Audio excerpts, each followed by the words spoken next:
One of the things you realize as you get older is just how little control you have over your life.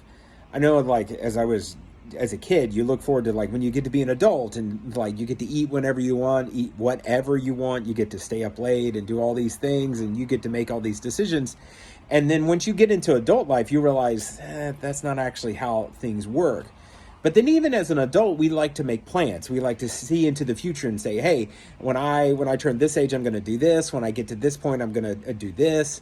And what happens is sometimes, a lot of times in life, you realize that that's not actually the way things work out. And very rarely do we make plans for our future and it works out exactly the way that we think it's going to work. And this is actually a biblical principle that Solomon talked about this in Proverbs chapter 20. He says, person's steps are directed by the Lord. How can anyone understand their own way?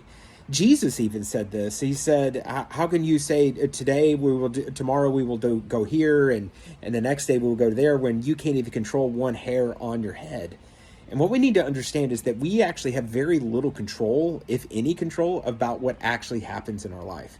Now, does that mean that we just take our hands off the wheel and we just like, hey, whatever happens, happens? No, we still need to work towards things. We can still set goals. We can still trust God that we're going to do those things. But we also need to understand that God is ultimately the one in control, and what his will is what is ultimately going to happen. And so as long as we continue to follow him and do what he wants us to do and follow his guidance, then we'll always end up exactly where God wants us to be.